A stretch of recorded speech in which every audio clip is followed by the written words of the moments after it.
Requesting connection. Established. Encrypted. We're live.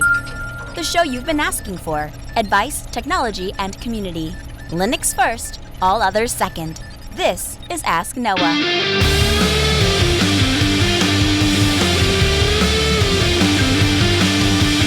Live from Multispeed Technologies, the Ask Noah show starts right now. This is the show where we came to do all the things on Linux they said couldn't be done and take your questions on how to do the same. The phone lines are open this hour. To be a part of the program, it is a free call. 1-855-450-NOAH. That's 1-855-450-6624, or send an email to live@asknoahshow.com. My name is Noah Chalai. I am your host. Delighted to be here with you as another episode of this the Ask Noah show kicks off this hour. Kevin starts us off from North Carolina. Hi, Kevin. Welcome to the Ask Noah show. Hey, Noah, you caught me in the middle of running some errands. I misjudged the time of when the show starts, so I'm not from my computer right now. But that's fine. What I'm dealing with, by the way, I use Arch. You people. You Arch people. Right? So I've got some Arch distros I'm been messing with, trying out. And my main one is Makulu. And I've also been looking at Salient. Okay. The one problem I have is I use Hulu to do all my streaming through my Roku box with. I want to be able to use a web browser to do my streaming on my computer with. I followed all the instructions about how to do it through Firefox. Nothing works, but I know there's a way to do it. And I don't know if I'm just missing something or what, but no matter what I do, it'll pull up the window, it'll give you the option, share your location.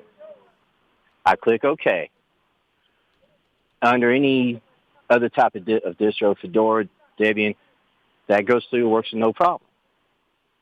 Under Arch, no matter what browser I'm using, it says unable to find your location. What am I doing wrong? Well, let's start with this. There is a special Flash plugin that used to be required. Now, I canceled my Hulu subscription a while back, but I believe this is still the case. So you need to get Adobe Flash, the Adobe Flash plugin for Mozilla. Now, on Ubuntu derivatives, you can do that with a PPA, and that's actually maintained, or at least it was, by Martin Wimpress, who maintains the Linux distro Linux Mate. Ubuntu Mate.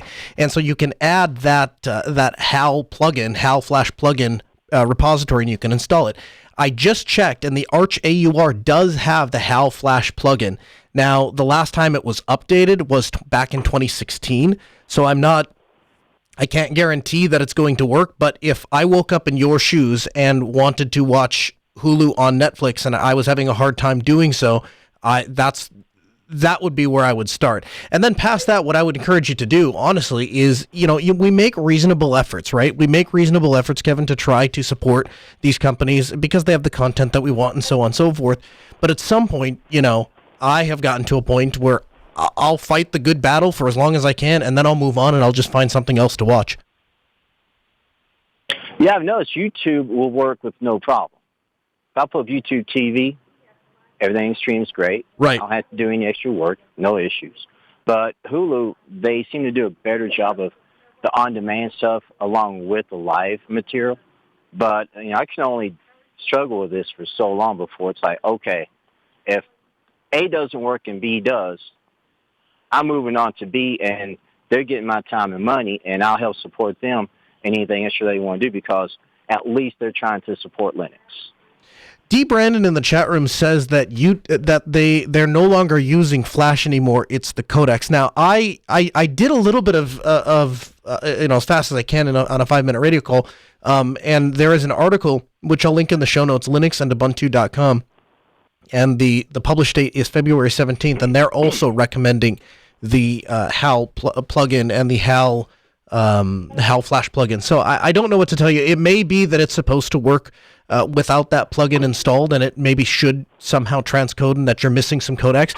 The recommendation from the chat room is to enable DRM. So when you open Firefox and you go to that site and try and load that content, there should be a little yellow bar that pops up the top and says, I did click on that. Yeah, so that's almost certainly your problem. Then in that there's a little yellow bar that pops up, and there should be a button that says enable DRM, and what that's doing is Firefox is telling you, hey, everything else we have have is open source and free code. This is one area that we're going to have to use some closed code. And are you okay with that? Do you want me to go ahead and run that content in your browser? Right. Now, I do click on that. I see that, and that pops up, and I hit that. And so I thought, let's try to hit that, everything. This should just go through.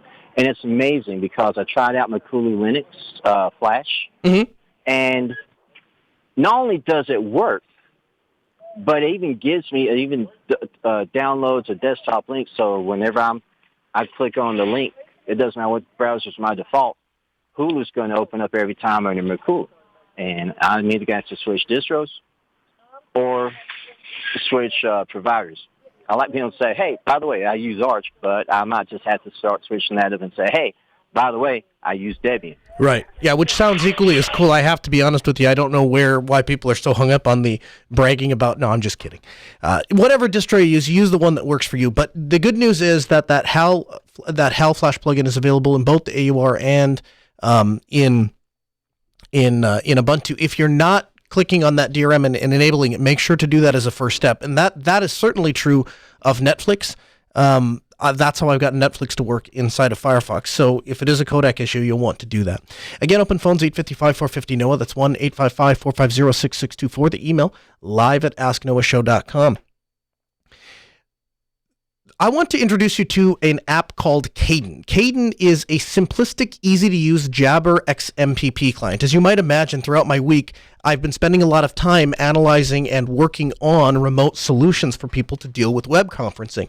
And one of the things that keeps coming up, a relatively large set of businesses are still using XMPP as their underlying messaging infrastructure if they're doing internal communications. And what has been lacking for a while is the evolution of video and trying to incorporate some of those things, and also getting a local, easy-to-use client-side messenger. And so Kden is an up-and-coming, simplistic, easy-to-use client that has a modern interface. The backend is entirely written in C++, so this is not some Java or Electron app.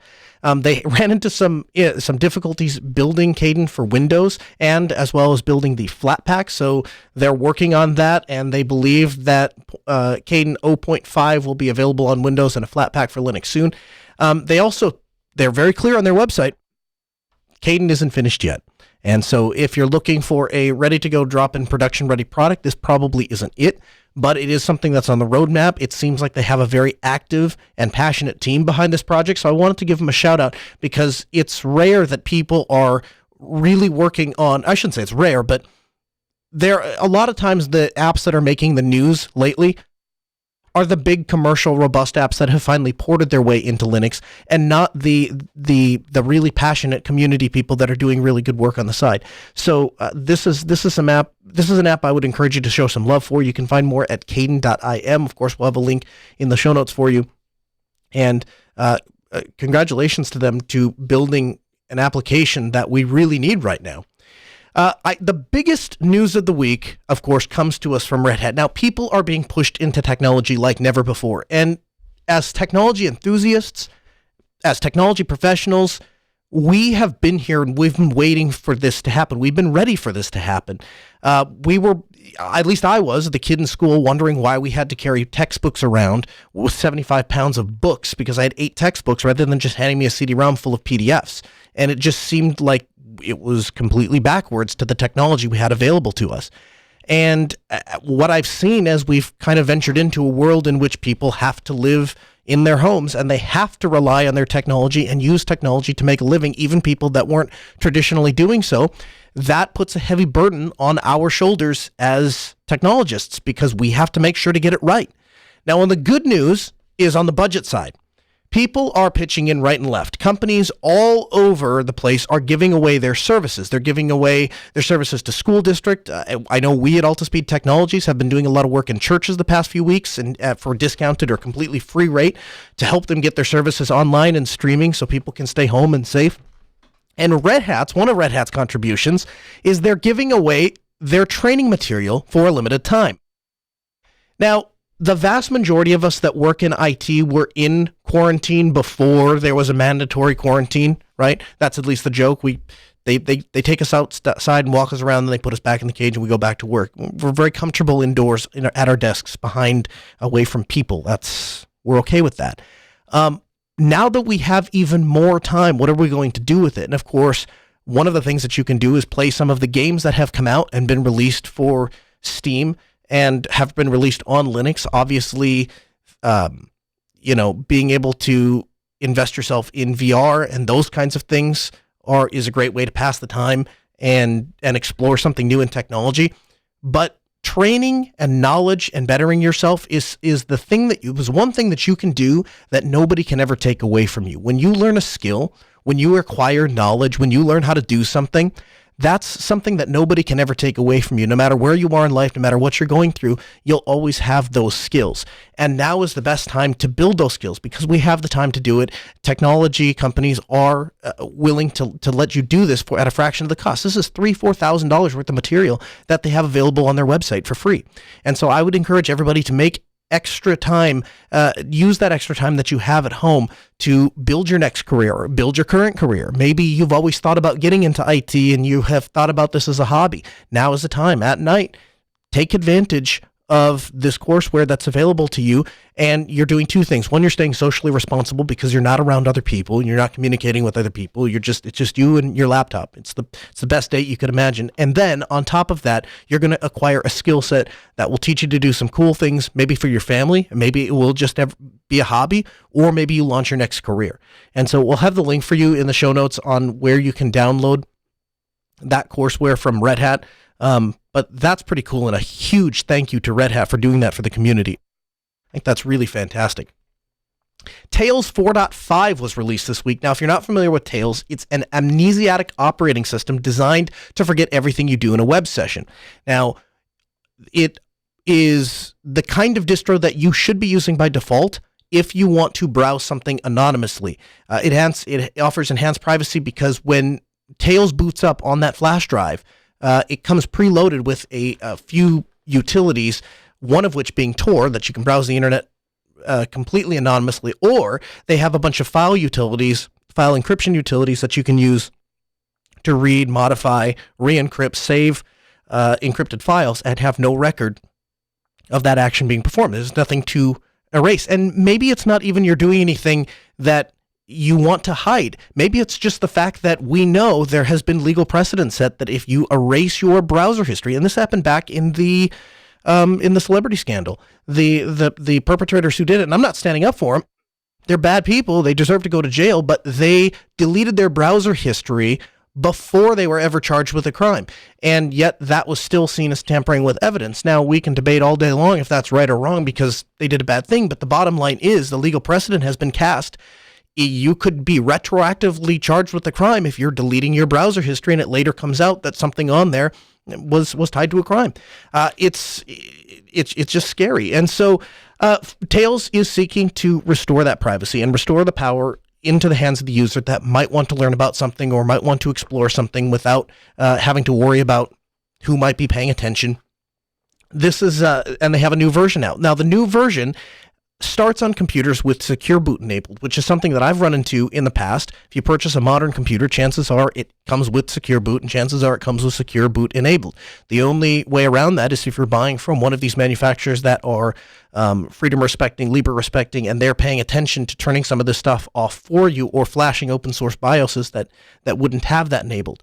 Now, Macs have an issue with Tails, with the latest version of Tails 4.5, and that's that if you get an error that says that the security settings do not allow this Mac to use an external startup disk, then they have some additional settings that they'd like you to change, and we'll have the link on how to do that in the show notes at podcast.asknoahshow.com. Intel has ported AMD compiler code for a 10% performance boost in Linux gaming. So Jason Ekstrand is a member of Intel's open source 3D driver team, and he's been seeing some promising results on a handful of games running in Linux after porting AMD's compiler code to the Intel graphics hardware. Now, the code is derived from ACO, short for AMD compiler, which is essentially a shader compiler spearheaded originally by Valve. It was first announced back in July when Valve had said at the time that it intended to deliver the best possible code generation for some game shaders and the fastest possible compilation speed. It also intended to replace AMD's own LLVM compiler. Now, using the code originally written for the AMD graphics hardware, Xtran built an Intel GPU driver that's improving the performance of some OpenGL and Vulkan games by around 10% in Linux. That's pretty cool. And this is what happens when you have all of the players on the same page. AMD is making the hardware. They just want to get paid for the hardware. They don't care if other people benefit from that. And the community then takes that software and finds ways to leverage the hardware, and maybe the manufacturer never thought of it. In this case, it's going to benefit a competitor, I guess, in a way. But to me, what that tells me is when I'm shopping for my next graphics card, guess which company I'm going to? Because now the money that I've spent on that AMD graphics card is going to in some ways circle back to the rest of the community. And even if somebody who doesn't have an AMD graphics card is going to have an increase in their performance thanks to the work that AMD is doing and the other people in the community are doing around that AMD investment. And so Intel gets a thumbs up, AMD gets a thumbs up. All of the people that work on this get a thumbs up, and this is the thing that I think gets left out of the discussion a lot of times. We all want to celebrate the successes. We all want to rival in the victory of, hey, now Intel has this device that's available to us, and it works a little bit better, and good on AMD for contributing all of this code, and thanks to all the people. Who's paying for this? Because the developers who discover these things, the developers who think, hey, I wonder if I could take this code and use this over here, if I could try this, we need to make sure that we are supporting them, and that when game developers come to Linux and say, hey, we can do it this way or we can do it that way, that we're opening up our wallets and saying, thank you for taking the time to develop your product on Linux. Thank you for making my experience better on Linux. And finally, in the news this week, Red Hat names Paul Cormier President and Chief Executive Officer of Red Hat. And I'll just be honest with you, I don't know much about him. I asked around a little bit. I didn't really get the impression that that there was a huge opinion one way or the other of him. The quote when he was asked when he was named president and CEO was, "When I joined Red Hat, it would have been impossible to predict how Linux and open source would change our world, but they are truly everywhere. The transformations I see happening in our industry are exciting as they present new challenges and opportunities. The opportunity for Red Hat has never been bigger than it is today, and I'm honored to lead the company and help our customers solve their challenges and keep Red Hat at the forefront of innovation." So, I'll be honest with you. I love Red Hat. I love the product. I love what they're doing by giving this training material away. I think that's absolutely fantastic. I just don't like the corporate stuff. I'm just not into the corporate speak, and I get it. You got to take a quote, and you have to publish, and this is the way it's done in that world. But it's hard for me to get excited about it. So we'll mention it. So they've named their CEO and president, and we'll watch. We'll see what happens. We'll see how Jim Whitehurst does in his new position. We'll see how Red Hat evolves as a company from a community perspective. And of course, one way or the other, we'll continue to focus on the things that matter, the code contributions, the contributions back to the community, and the value that they bring to their community, which they're certainly demonstrating this week with their free courseware available. Now, I have gotten, I don't know how many requests, questions, so on and so forth about Zoom. And the buzz surrounding Zoom, I've largely stayed away from because a lot of it is speculation, especially when it comes to security stuff. Everybody has an angle and everybody freaks out about the littlest things. And then we, over time, as things kind of balance out, then we kind of see what's left. And then if there's something really serious, we address it. And it's just been kind of all over the place. But I wanted to present, if nothing else, take some time and talk about what are some useful open source alternatives that you can use to Zoom if you are stranded like many other businesses are and need to be able to implement these kinds of solutions. So the quick and dirty on Zoom is this. Zoom boiled down to really two issues. The first is Zoom security. Meetings are, they claim that meetings are end-to-end encrypted using algorithms that have serious and well-known weaknesses. And this is according to the University of Toronto. Some researchers there said that the keys are being done so on servers based in China, even when the conference participants aren't in China. Maybe they're all in the United States. For whatever reason, it's still using these servers in China to generate those keys. The researchers also found that Zoom protects video content using a homegrown encryption scheme, and there's a vulnerability in Zoom's waiting room feature. They claimed that they were using end-to-end encryption, and that wasn't entirely accurate. They went back and Zoom apologized and then explained how their system actually works. There was a user that filed a class action lawsuit because they claimed that Zoom was passing informations to company like Facebook without proper notification, and that was piggybacked onto an issue in which a Zoom user found out that when you sign in using the Facebook login function, it was passing that information to Facebook, obviously. Zoom later removed that code from their iOS app to stop it from sending data to Facebook, and then they issued apologies. When I try and break these things down and I try to look at these from a large perspective, Zoom is doing the best they can. They were a platform that was at the right time, at the right place, and the world just blew up on them. They had, tens of millions of users, and they have millions of users, then they go to tens of millions of users practically overnight. And for any company of any size, they are going to make mistakes. And how I prefer to judge companies is how they respond to those mistakes. Do they try to A, run away from them and hide? Do they B, lie, which is the worst case, and certainly felt like the case when Dropbox started augmenting their website to hide the fact that they had a single private key that was encrypting users' data. I look at the way that Zoom responds to this, and every time a user or a lawsuit or a claim comes up, Zoom looks into it and then they respond appropriately.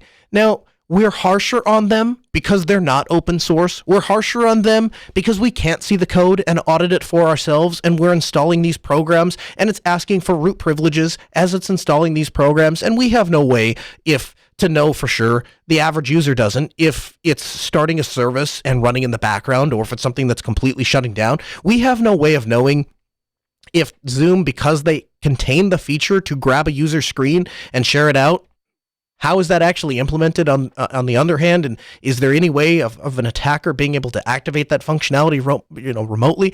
We can't verify those things. And so every little security thing that comes out, we jump on them for. And I would just caution everybody to take a deep breath and be, one, very thankful that Zoom continues to provide the support that they do for Linux, and that client is available on Linux, and that people at my kids' school can use this on their Chromebooks because that app is available there. It's available on an iPad, an Android, the Linux desktop. We use it every single week to record Destination Linux. So I would just encourage people to try and take a deep breath and treat this company and give them a little bit of slack. That said, there are some issues with Zoom that, apart from even their best of intentions, the way that an ecosystem works when you have one central product from one central company and everybody has to go through that central company, it creates and builds a gigantic target. And so those who aren't taking extra security measures and maybe don't even know how to take extra security measures fall through the cracks. And that is certainly the case of what's happening with Zoom bombing. If you haven't heard of Zoom bombing, it is when somebody, without an invitation, joins a Zoom conference and then either collects information from that Zoom conference or, more often than not, create some sort of distraction in that Zoom conference. And some examples of what I'm talking about, there was a graduate defending his thesis, and he had a Zoom bomber that came in and drew male genitalia all over the screen while his closest family and friends and family watched. There was an Alcohol Anonymous group meeting in New York that was interrupted when a Zoom bomber came in. Sunday school in Texas, and online classes at the University of South California, and a meeting in Kalamazoo, Michigan. All were interrupted when somebody just uninvited showed up. And Zoom has worked, again, to address and publish a guide detailing how users can protect themselves and manage their meetings. It changed their security settings for accounts and the type of security that's used for schools and universities, making their meetings more private by default. So they're responding to these things.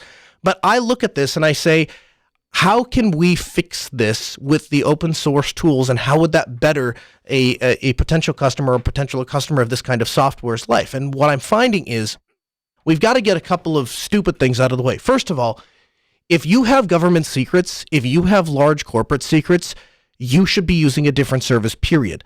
One of the articles that I used, and we have it linked in the show notes if you want to read it in its entirety, but I take issue anytime a article says things like, we've determined that big secrets cannot be shared over Zoom. Well, of course, that's not really what they're aiming for. They're trying to make an easy-to-use web conferencing app that works for most companies. Most companies don't have either nation-state attacks or home state attacks. It's individual people or the occasional prankster that's trying to target their business, right? Now, if you work for, some massive company that has industrial plans that are very trade secret, well, yeah, of course, you shouldn't be using Zoom. In fact, I question why anybody operating under that kind of security, either because you work for another nation or because you own a large corporation and have a lot to lose, why you would be trusting a third party with your communications to begin with. So consider the sheer scale and size to operate for Zoom, and consider what they're trying to accomplish, and then apply the appropriate threat model and the appropriate security model. I think the people that are complaining about some of those security issues are really looking at the wrong product to begin with. And I think Zoom is doing a very good job addressing the remaining security concerns for the people that it's intended for.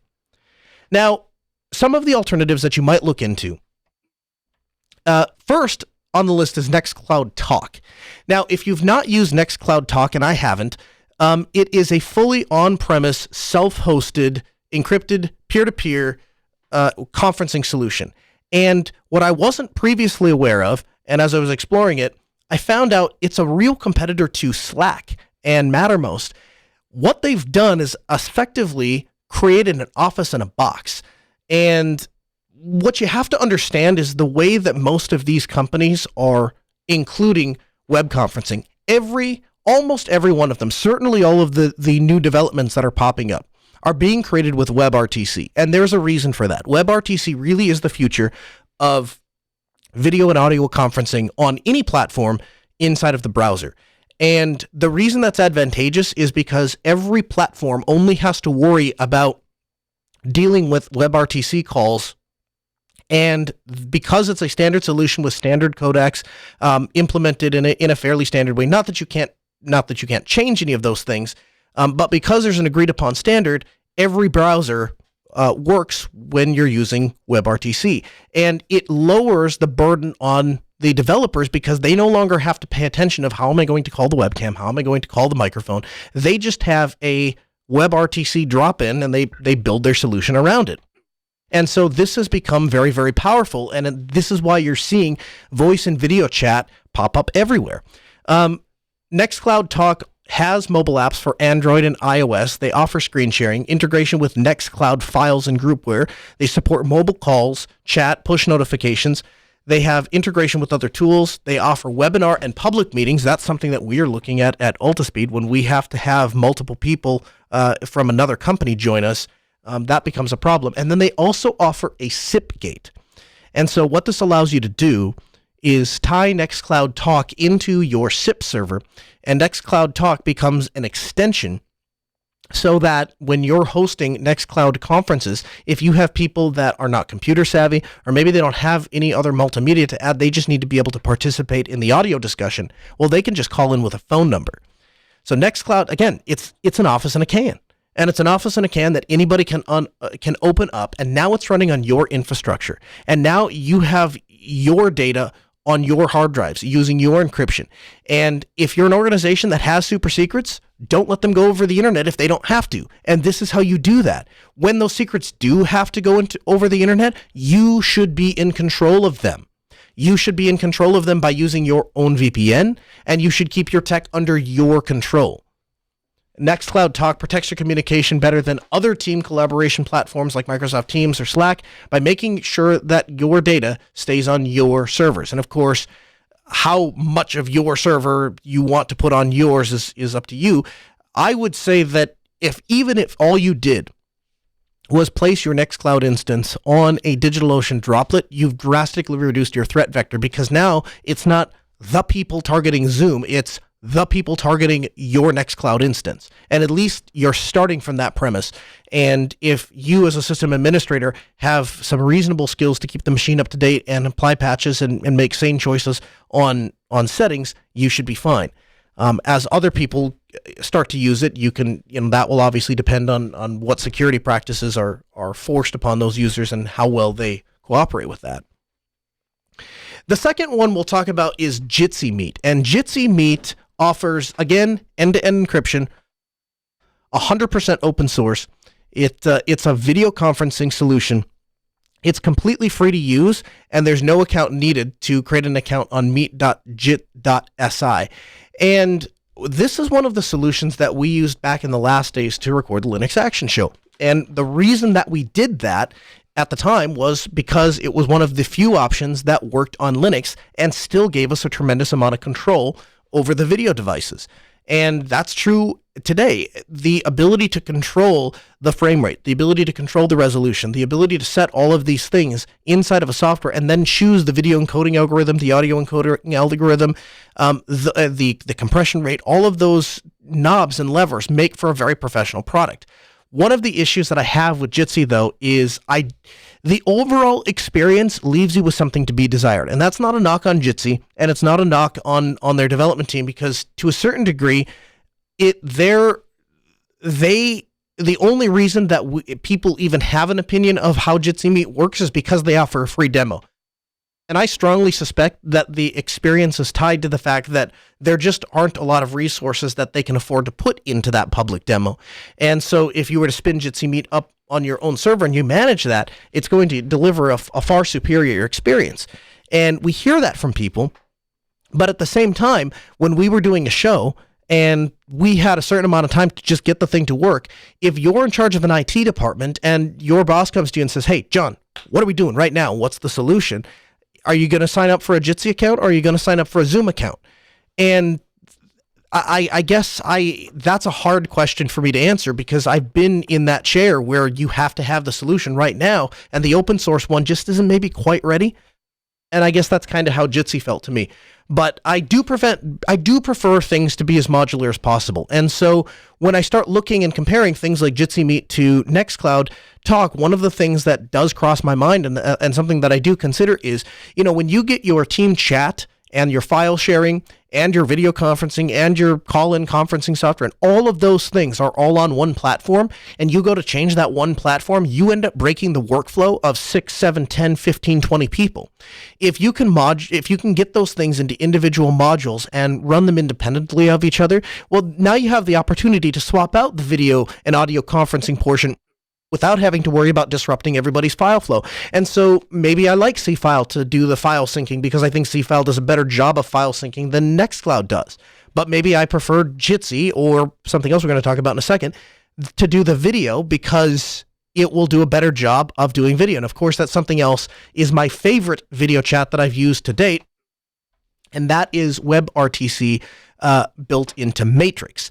Now, Matrix is really designed to be a communications platform of the next century. You always have that one guy that insists on being an IRC, right? The whole company moves from one thing to another, and then you got John in the corner that insists on being an IRC, and he activated the IRC, connection bot so that he can be there. And then the company moves to something else. And every time we get something with more features and more advanced, John finds a way to adapt his IRC client so that he can communicate with these newer platforms. But the problem is IRC isn't getting any newer, and they're not incorporating any new features. And so when you start getting to things like emoticons, and some of those can be easily interpreted. Others, unless you have a legend handy, they're a bunch of weird characters all right in a row. And that's, no automatic previewing of links and integration with other files and so on and so forth. There are just limitations by IRC, and certain clients are trying to overcome those. But it's a dying platform. And one of the things that people like about IRC is the simplicity and the ability to spin up your own server, and that there's this universal standard for the ability to connect. And so I can have one client running and exist in 15, 20 different communities. And this is one of the things that Matrix seeks to solve. And so the presentation, very much like IRC. The functionality, very much like a 21st century communications platform. And back when I was hanging around the Mumble server a lot, we would use Mumble for the voice, and then we would turn our webcams just for the fun of it. And the way that we would accomplish that is we would use a Matrix Webrtc plugin. And so we'd have a Matrix server with Webrtc running, and it was very, very smooth. And just like Zoom, just like these other major platforms that capitalize on the fact that this is easy for end users to do, Webrtc inside of Matrix is you literally send them a link and then they can join. Now, of course, because it's self-hosted, you can choose how you want to open that up and to whom. You could choose to run that on your own internal server and have it behind a firewall and have people VPN in, and then they would be able to join the virtual conference, the virtual office. Or you can open it up to the world, put it on a DigitalOcean droplet, or host it inside of a data center, and really take advantage of the big pipes that the data centers have. And I think it was back in 2018, they did a 3D video calling at FOSDEM. And so they were showing how you can use Webrtc and Matrix to impose all sorts of cool 3D effects.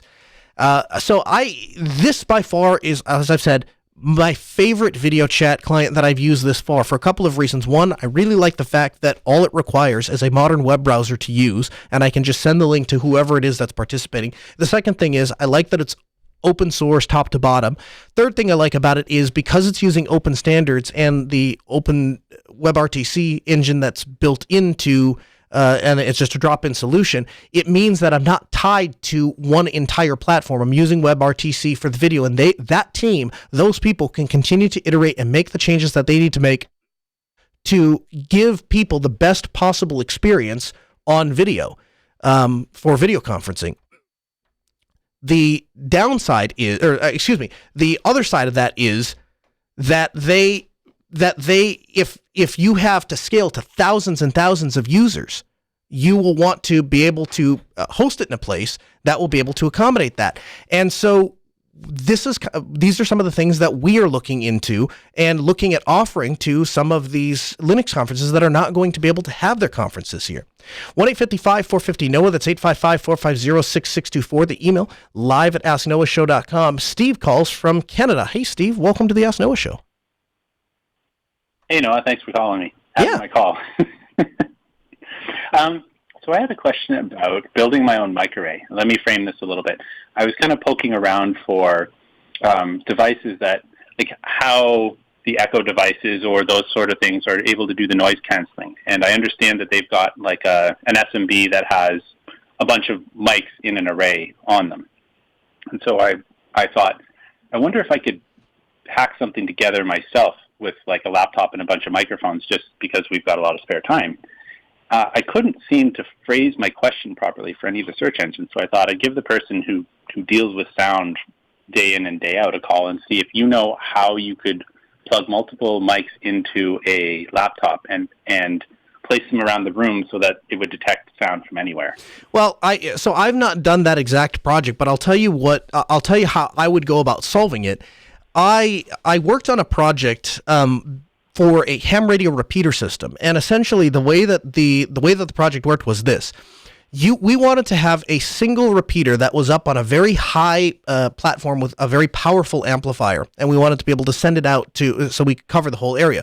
The problem was it was so high up and it was so powerful, it could talk to all of the individual people, but their little tiny 5-watt handhelds would not have enough power to talk back up to that main central repeater.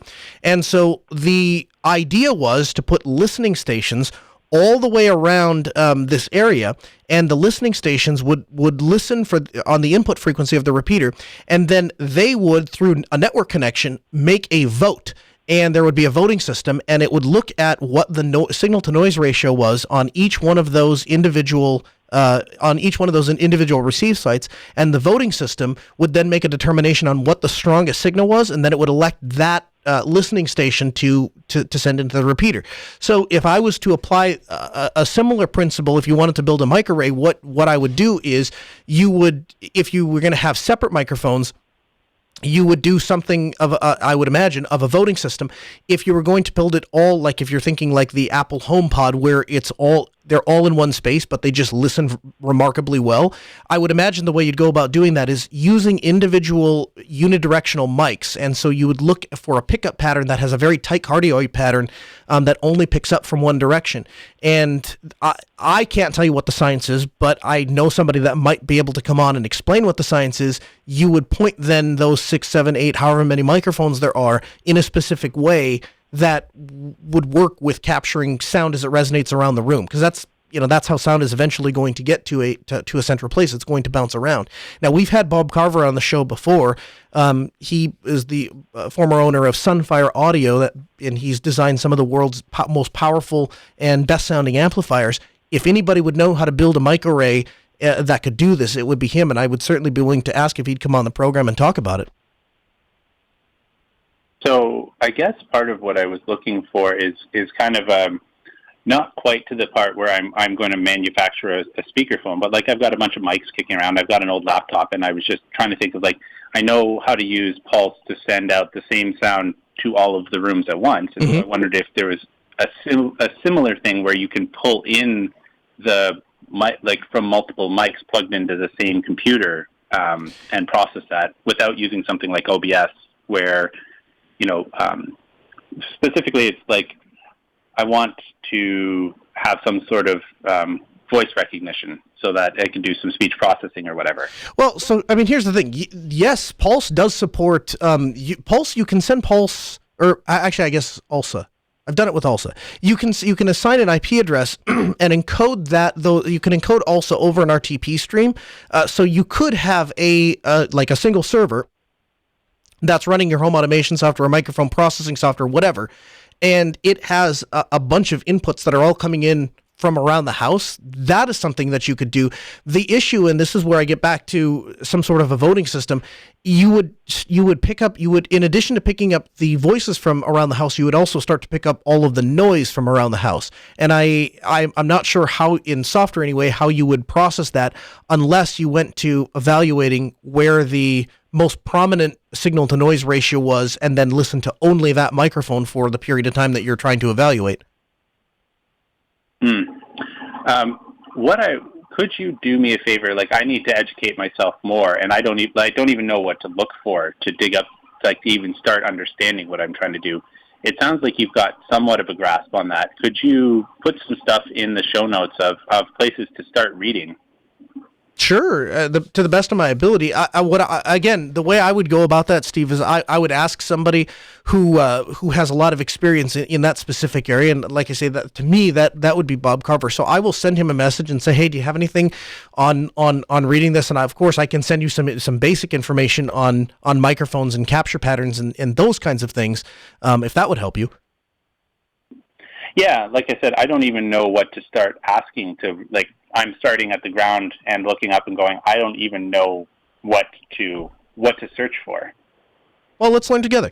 I have no education. Yeah, I'll send a message to Bob and I'll see if he has any easy answers, and if he has some time, I'll invite him on and say, hey, could you explain this? And maybe that will be something that will just be a project that we can kind of pick up. I would like to learn more about it as well. 1-855-450-NOAH. That's 855-450-6624. The email, live@asknoahshow.com. David writes in and says, just wanted to say thanks for mentioning mini diary on the episode Troubleshooting Like a Boss. I had just been making a weekly text file to jot notes down at work and never realized how much more convenient a diary-style app could improve my workflow. Thank you. I agree, David, and the other part of it is it's also nice to have that information encrypted. That allows you to dump passwords and other things that might be too sensitive to just store in a plain text document, but I would have no problem doing that in an encrypted application. And so it turns out mini diary was a popular thing to cover, both in terms of people said, hey, I really enjoy that app, and people that said, like Lester, you mentioned mini diary. I have been using Red Notebook for years, and I absolutely love it. And I have used Red Notebook in the past. I guess I had never seen it as a as a way to encrypt information, but I've certainly used it for taking notes. Actually did my Red Hat course that way and very much enjoyed it. Then Alexi wrote in and said, following your note-taking applications part in Ask Noah episode 174, I would like to know if you would like to try TiddlyWiki. TiddlyWiki is a rich interactive tool for manipulating complex data with structures that don't easily fit into conventional tools like spreadsheets or word processors. TiddlyWiki is designed to fit around your brain, helping you deal with things that won't fit. The fundamental idea is that the information is more useful and reusable if we cut it up into the smallest semantically meaningful chunks, tiddlers, and give them titles so that they can be structured with links, tags, lists, and macros. Tiddlers use a wiki text notation that concisely represents a wide range of text formatting and hypertext features. TiddlyWiki also aims to provide a fluid interface for working with tiddlers, allowing them to be aggregated and composed into larger narratives. People love using TiddlyWiki because it can be used without any complicated server infrastructure and because it's open source. This is a really, really cool project that for whatever reason has flown under my radar. And one of the things that I have done, I don't talk about it, but when we set up Linux Delta, I set up a very similar site, a duplicate of it at my house for collecting personal information. And part of the reason was I spend so much time on the internet and I stumble into solutions and how-to guides and all sorts of useful information on the internet. And I never have a single place to store all of that information, so I find myself searching for it again and again. And what I've gotten into the habit of doing, at least for documentation purposes for working at AltaSpeed, when we solve a problem, I document it in our knowledge base. Now we've started to document those things in Linux Delta. But for all of the other life stuff, the things that don't fit into how-tos and technology troubleshooting, where do you put that information? And as a personal kind of a wiki or as a company collaboration tool, TiddlyWiki sounds like it would be amazing. I also like the fact that it sounds like it doesn't have to have a separate server component. It sounds like it's lightweight enough that you're able to run that on your local machine. And the ability to take that with me so I have access to it everywhere, even when I don't have internet, would be awesome. So I would very much like to give that a shot, and a huge thanks for sending that into the program. Stephen writes in and says, "Hi again, I heard on the podcast last night that you might try OpenSUSE. For the most part, it seems to be like the OpenSUSE community has created a well-rounded product. I've heard horror stories of setting up Linux, but was pleasantly surprised at how well everything eventually went when I tried OpenSUSE. My big struggle was with Leap 42.3 and NVIDIA cards. The first few installs, I followed tutorials on compiling NVIDIA, which went poorly as I was new to Linux. As I did set up the rest of the options for onboard versus GPU in laptops, then I stumbled onto this link that with this easy specified repositories, the drivers were already there, and I had to match the card, the G03, 4, or 5 driver from the packages listed in YAST. I'm not sure why this wasn't promoted in the initial NVIDIA tutorials, but here it is. And then he links to opensuse.org where they have a link to this tutorial. And he says once he added these tutorials and ran, then OpenSUSE picked up on exactly what his graphics card was, and everything was working great. Then he wrote back in a couple days later and said, hey, just an update on the kernel in case you had similar issues with the install of OpenSUSE. A new driver for the NVIDIA card was available today and was talked about the device not being available to the kernel during some driver conflicts and getting it fixed. And then he sent in a link and says after installing that, the NVIDIA update, then letting the kernel 4.12.14 update, it's all working again. Not sure if that was a fluke or just something that NVIDIA needed to accommodate. Cheers, Stephen. So first off, thanks, Stephen, for writing into the program. I appreciate that. I have been using OpenSUSE for the past week on a spare laptop. It's a HP, this is an HP EliteBook. And so I'm trying it just to see, how it works. The reason is because on linuxdelta.com, it is the most upvoted distro for desktop use. And my real appeal to Ubuntu is not necessarily the Ubuntu base underneath. It's really with the KDE desktop. That's where I find the vast majority of the tools that I'm using and tools that I want available to me. So I'm absolutely willing to give OpenSUSE a shot and see what the fuss is about, so to speak, and see why everybody's so excited about it. So far, the experience has been really great. And I will say, I know it sounds cliche, and I know everybody that reviews OpenSUSE says this, but the the KDE experience is fantastic, and some of the defaults that they have chosen as opposed to what I see on Kubuntu, it's just nice to sit down to a desktop environment that is set up the way I would set it up. Let's see, who do we have here? Thomas writes in and says, "Hi Noah, longtime listener of the show, loving it, keep up the great work. I have a question about Linux on tablets. I recently acquired one 10-inch Lenovo ThinkPad tablet, Intel Atom, 1.6 gigahertz, 4 gigs of RAM, 64 gigs of eMMC, and Windows 10 Pro, and I want to put a Linux distro on it. Do you have any suggestions? Thanks."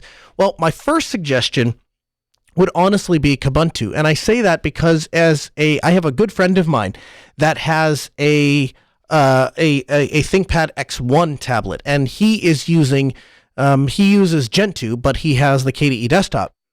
And the functionality that Plasma has for delivering an experience on touchscreens is actually pretty fantastic. And I actually have a machine that sits by my bedside each night. Now, it's not a touchscreen per se, but I primarily operate it using just the mouse. And so I have to use the on-screen keyboard, and I utilize a lot of the accessibility features that would only be available, that you would typically see being used on a touchscreen.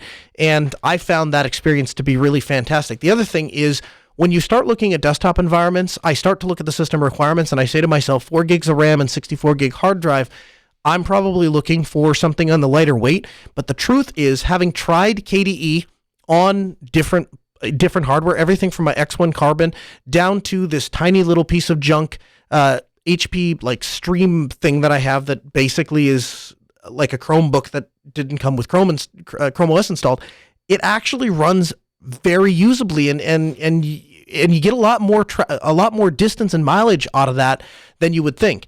And so I would start with that. The other thing I would look at, and I guess it would be a desktop environment specifically, is GNOME. It wouldn't really matter, I guess, if you put that on top of Ubuntu or you put that on something like Arch. But the GNOME interface also works very, very well with a touchscreen, and the way that they have their menu system structured and their cascading feature. All of those things make for a very usable tablet environment. But my end of the day, my overall, disclaimer, I guess, applies here. I don't believe that tablet operating systems make for good desktop experiences. And so I think when you're sitting down to use a desktop operating system and want to accomplish tasks designed for a desktop operating system, that when you put that onto a tablet, it provides a less than stellar performance. And I think that the opposite is true when you try to use a tablet-style operating system where you try to incorporate things that work well in a tablet-style operating system into a modern desktop operating system. The experience is equally poor when you're going to use it on a desktop. I have my keyboard, I have my mouse. That is a lot more input and it's a lot more granular, and it's a lot faster than trying to do things with my hands most of the time. And so I don't intermix the two very often. But if you're looking for a tablet operating system, that'd be my advice. That's the direction I would go with that. There was a gentleman on Reddit, and I don't usually do stuff like this, but there was a guy on Reddit that caught my attention, and he said that he'd been using Linux for almost 3 years, and even though he had tried a few distros, he still struggles, and that there are a lot of things about the OS that he doesn't really understand, and he really wants to understand the underlying operating system.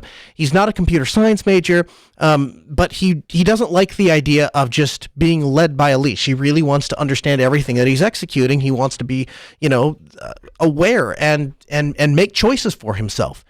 And what my answer to him would be, if that's you and you're saying to yourself, I don't know how to learn more about Linux, I don't know how to get more involved, I know I want to learn what these things do, and I don't know how to start, my suggestion is pick a distro like Arch, like Manjaro, like even Gentoo, and walk yourself through the process of installing Arch from scratch. Because understanding what packages deliver what parts of the operating system and what packages are responsible for what experiences you have on the operating system, those are good lessons to learn, and those are good things to understand, and that ultimately will drive you to and give you a solid base for learning more about the operating system. Jason, who we had on last week, one of the people I respect the most when it comes to asking questions about learning about the underpinnings, always says start with what you know. Start with what you know, and then venture on to what you don't know, and learn and educate yourself. A couple of administration things to get to. Self is officially canceled. We are working with the team to ask if there's anything that we can do to help still bring somewhat of an experience, even if it's a virtual one, to people. So continue to stay tuned as those discussions continue. Obviously, we will continue to keep you up to date as best we can on conferences when they're closing. Red Hat has gone virtual for their conference this year.